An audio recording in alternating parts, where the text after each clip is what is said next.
Welcome back to another Band of Brothers episode. So we're joined with Nathan, Graeme, Scott and myself, James. There's loads of episodes where me and Scott talk about our stories, but we're going to talk a little bit about other people. Well, not about other people, but about their stories, and also a bit about the process and what they've got out of Band of Brothers in that process, I guess. I love that you mentioned process, and the irony is that we haven't yet established a process that allows us to introduce ourselves properly as part of the podcast. We just kind of go with the river. Yes. But at the moment, the river's flooded and I don't quite know what's going on. But we do have a process as something that we use. There's many processes, but there's one process in particular that allows us as a practice to review and revisit stories and messages in our lives, and then re-script or reimagine what it might be like in the future. And I'm happy to bring that topic into our conversation today because we have a master and recent qualified graduate of the training in that space, and we have a young man here who, after experiencing it for the first time and living away from our local area, deliberately comes back, and when you do, you request to experience this process to help you. And so maybe let's start with you, Nath, in terms of coming back to this space. What helps you? Why do you come back and ask for this process? I think that's down to the first thing that's coming up. There may be something else that comes back up in a moment. The first thing is being so far away from what I founded here, I struggle to find it in that location. So where I live, there's not much of it. So when I come back to this, I realise what it is, and it grounds me in a way. It brings me back to the moment, where I am, who I am, where I've come from, where I'm going, and it just makes me realise a lot of things. What is it? So, ABandOf Brothers in itself makes me realise a lot of things, and especially through the work that is done. If we speak of this process that we go through, the first time I did it was a very powerful moment. I like to think of it as a true visualization of the inner workings of oneself. It allows you, like, it allows myself to bring up a mind map of what's really going on, and really work on a thing on shadows, the things that we don't look at. And this is a bit of a sensitive topic because I'm going to get a tiny bit personal with myself. So when I first did the carpet, it was involved heavily with my emotions and where they actually do come from. And that carpet allowed me to realise that it comes from a lot of female partners in my life, whether like any sort of partners, like mother, girlfriends. I don't have any sisters, so mothers or girlfriends. And I worked through that, and I remember the sheer anger that I felt towards specific women in my life. Not directly, but indirectly. And I was allowed to visually express that anger in a certain way. And but by that way, I basically punched the living hell out of a punch bag for about half an hour straight until I was out of breath. But the way it worked and the process it brought you to something magical, because you sat there afterwards. Who sat there? I sat there afterwards. And I was like, whoa. So this is how I do this, and this is also how I do that, and this and that. Well, that's how my experience went. It may go different for other people. But can I ask personally for you, what was there after you punched that punching bag? What was available to you? What did you notice?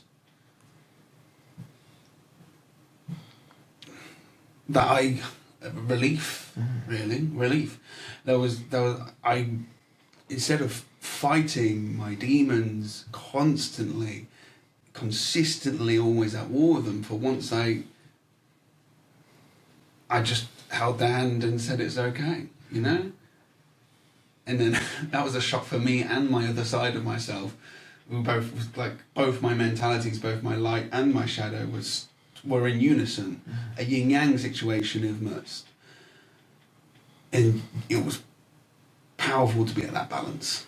And to still be at that balance. No, so it's lasted.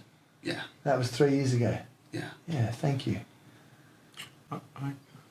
Yeah.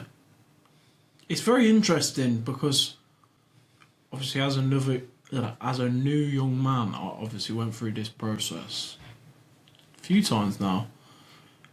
And for me, I get more out of it seeing other people experience the process than I do myself. And I don't know if I'm allowed to say this, so cut this. I don't know if I'm not allowed to say this, but when I experienced the process on the weekend, I was so detached from myself. For your own weekend? My own weekend, yeah. I was so detached and had a massive fear barrier up and almost like a mask that I just did the process to get it over and done with rather than actually acknowledging what was going on. And I feel when I witnessed it, when I staffed the most recent weekend, I kind of got more out of it for myself, witnessing someone else. And I actually remember, bursting out crying. I think in 21 years of my life, there's only a few times that I've, seriously cried, unstoppable crying. That was one of them. And I was like, what? My body just couldn't stop. And I was like, what's going on? I don't like this because I like to be in control of everything. And I'm a bit of a control freak in that sense. But yeah, I just completely let go. I don't know if I was tired and it was just kind of everything got on top of me. But yeah, I get more out of it witnessing other people, and especially people that I know and have known for a while, than actually experiencing it myself, which I feel is quite interesting. And you say witnessing, but it also sounds like you experienced it through them as well, not just witnessed. Yeah, definitely, 100%. I find there's some magic in this, and we're deliberately being a little bit vague here because we don't want to ruin. And there is no actual right way or wrong way of experiencing this process, but it's something that we aren't describing in any detail, but more the impact of it. And I agree with you. I've been through this process with many people and have felt the full gamut of emotion that is available. Graeme, you're trained in this. I use the word magic. Would you be testament to that there's some magic in the process that when it runs? I think one of the things that we do when we do this process is that we go into the shadow. What is the shadow? Okay, I'll just speak kind of metaphorically for now. Yeah. Rather than going into that kind of that concept, but it's going into the darkness to retrieve something. And that's kind of what I'm thinking a little bit here. It has to be more abstract for me in describing it and what we do. So the courage to go into the darkness is provided by having other people around supporting you who care and are there for you, and they will be there when you go on that journey within into the dark place to retrieve whatever damaged part from whenever it was in your life, taking a look at it. Okay, I need to do this. And that might mean that you need to bring up, as Nathan was saying, you might need to bring up the energy that we call anger, to get something out of the room, maybe who you might have been abused by someone in some way. And you never found that energy that you needed. Here's an opportunity to do it.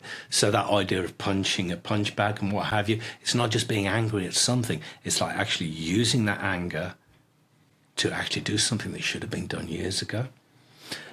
then with that and the memory, which is never going to disappear, you put them back together, put them back into your memory, and lo and behold, they're there as a memory containing what you should have done in the first place. So the memory isn't so damaging. Like a new option, something that wasn't there before. Yeah.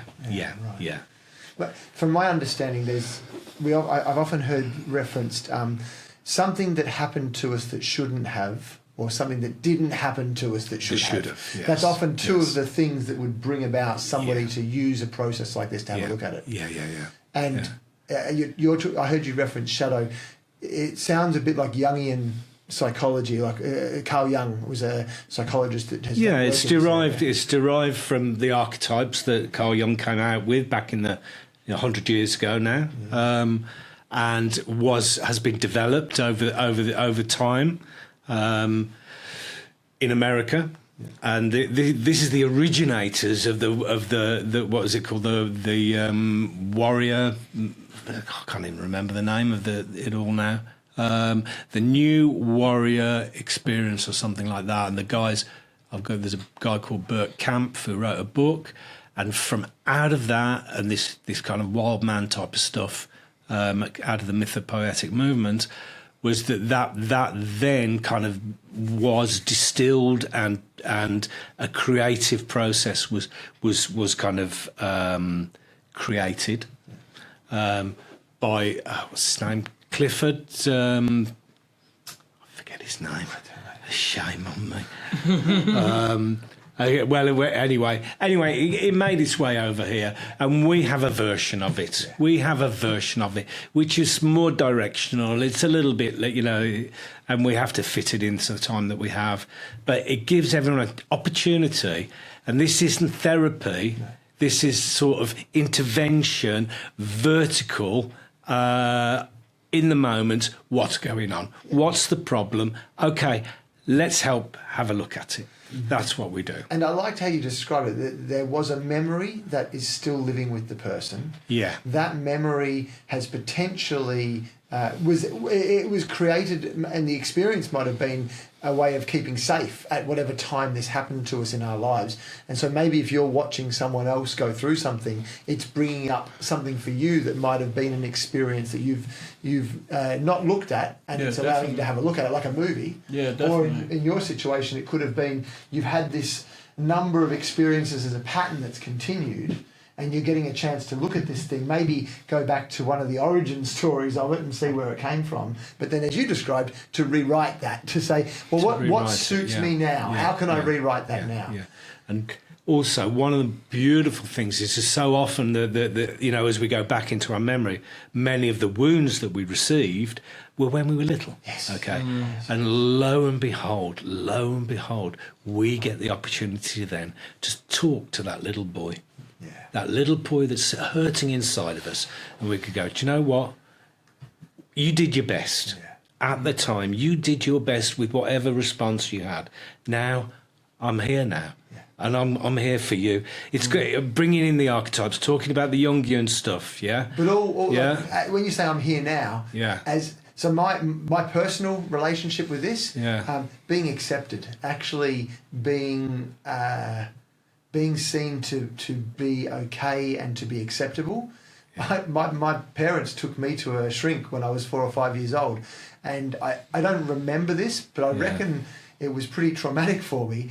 And the shrink said to my parents, "There's a power issue in your family, and right now he," pointing to me, "has all the power." And my folks' response to that, as two people who like order and structure and rules and things, the amount of regimented rules, or the amount of protocols that were put in place in order for them to feel like they could parent me, changed my life. And as a result, I've often rebelled against protocols and rules and regulation and sought freedom. Mm-hmm. I've done work in this process looking at exactly that point, and realised that, okay, as a 5-year-old, my rebelliousness when I experienced process and restriction was to chuck a tantrum, to lose it. As someone who's now 49, I can have a look at what's happening and give myself some wisdom that I didn't have when I was 5 to potentially deal with that when it comes up. You knew what you wanted when you were 5, though, didn't you? I did, but I was in a world that it wasn't available Yeah. to me Yeah. because other people had. It's one of those examples where something happened that shouldn't have, or maybe something I needed that I didn't get. Both of those things feel like they're true. Yeah.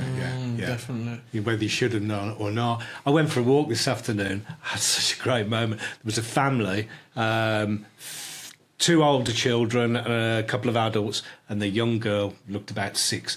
She wasn't leaving the playground. She wasn't leaving, and there's no way she was leaving. She was shouting at the top of her lungs, and they were like, yeah, well, we're going to go, don't leave, and I was like, wow, okay then, that's what she's got, I mean, obviously you grow up and you learn that you can't have everything you want, as simple as that. But just the power and the energy she had, I loved it. I was like, whoa. I'm glad I wasn't parenting it. But, it's like, yeah, right on, girl. Well done. And actually, some of the things that I've seen doing this process like this is that it almost re-unlocks the power and the energy that was once there when we were kids. And it brings it back to make it accessible. Yeah. I can agree on that heavily when you say that, because I've always had a struggling relationship with some of my family members, and after going through that process and then being mentored to understand that process a bit more, I now carry that with me. I used to be a timid person. Like, anyone that met me before ABob, I wouldn't speak to you. I wouldn't say hello. I'd avoid you. I would make sure that I didn't want to be around you.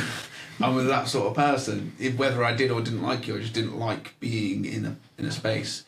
But doing that certain process helped me bring that direction out.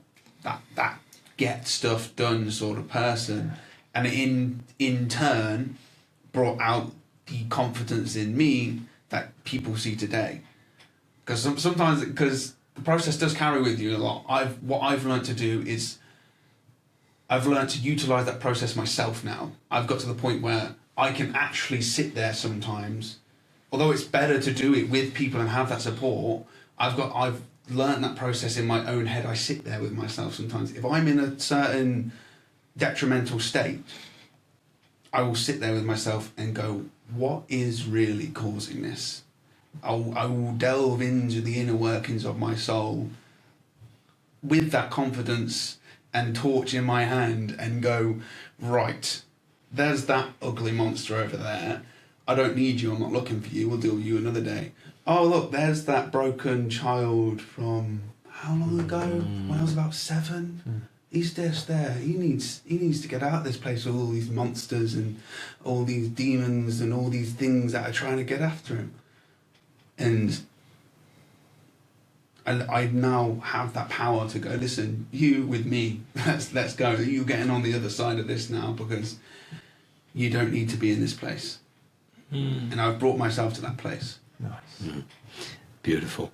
I love that. I love that when you go back and you find that little boy and you put their arm around them and you tell them that you love them and you're going to take care of them now. It's beautiful. Every time I feel like there's something that needs fixing within inside myself, I will go and fix it. I will go and find it. Nice. Whereas before, I just wouldn't know what to do. I had no map, no torch to help me through that darkness. I had nothing. I was running blind. Or I wouldn't. Some days I wouldn't even step in the darkness. I'd dip my toe in it and go, oh no. Scary. Yeah, sometimes it is. Scary stuff. And then speaking of that, the first jump into the darkness, when you first do that process, that is scary.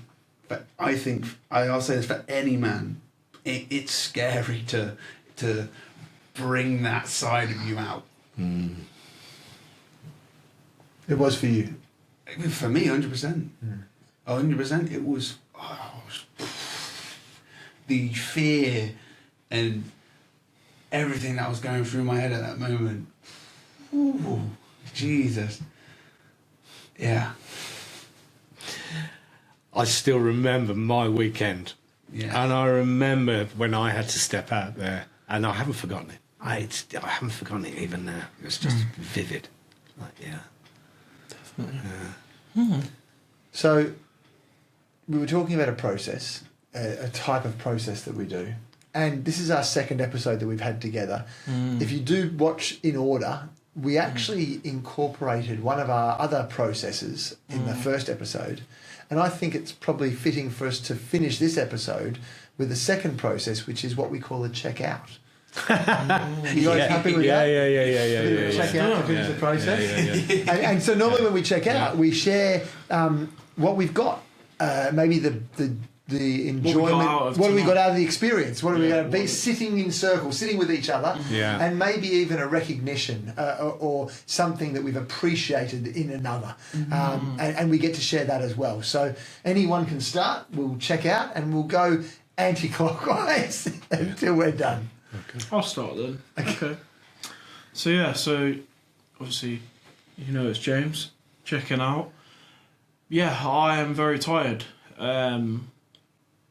What people don't realise is there's a lot more that goes on behind the scenes than just click and record. And thankfully I've stepped away from a few of them things. But yeah, I'm feeling very tired. There's a lot of information even for me to process. So I'm glad there's stop and record and stuff like that when I watch it back. But yeah, definitely, thank you again for coming on. It's appreciated, and thank you for sharing a little bit about your wisdom, man. With that, I hope everyone enjoyed the podcast. And that's me out. Thanks, Thank you, James. So Scott checking out. I'm sitting with reflection and real gratitude, actually. Gratitude at the vulnerability that you guys have shared, the openness of telling your stories and being in this space, and actually a bit of awe, because I didn't know you before you joined A Band of Brothers, Nathan, and all I've ever seen from you is directness and speaking what's true for you and being bold to put that into the room. So hearing you describe yourself as timid, I feel really grateful that I've seen a different version of that. And if the work that we've done has contributed to that, I'm really proud to be part of that as well. So, thank you for coming along, and I'm out. Nice one. Thanks, Scott. Thank you. Nathan checking out.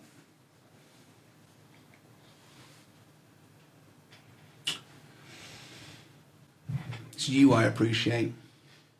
Those watching, those men, young, old, no matter what suffer you go through, I appreciate you. And I say that with a heavy heart. I'm out. Thank you, Nathan. Thanks, man. Nathan. Graeme checking out. Wow. All right then. That brought it home to me. I'm delighted to be here. I was very, very nervous about coming on and talking about anything. James, I love the way that you're kind of grabbing life by the throat and absolutely being your full self. And Nathan, really, really beautiful to see you. And the fact that you come back and you visit us for whatever, whether, even it's just to say hi, I really, really appreciate it. And I love to see you doing well. I love that you've got a car now. I love you've got a job. I love you've got a girlfriend. I love you've got a life on the coast. I love that all of those things you brought into your life, and it just makes my heart glad. So you two young men, delighted. Scott, you make me a happy man. You really do. You really do. Your positivity, your enthusiasm, your grace, your beautiful shining heart, wonderful. So I'm super pleased. I love it. Yeah, I'm delighted. So I'm feeling grateful this evening. Yeah. Thank you. That's it. I'm out. Yeah, man. Thank you. Well, I think that's a great segue to end the episode. Thank you very much for watching again. If this is the first one you're watching and you're watching them back to front, go and check out the last episode where we introduce ourselves and also do a lot better job at introducing yourself than this episode. So yeah, and there's plenty of other episodes to keep an eye out on, and there's lots more coming soon. So thank you for watching. If you like the video, click the subscribe button, and also give us a thumbs up, and we'll see you very soon. Cheers. Thank you.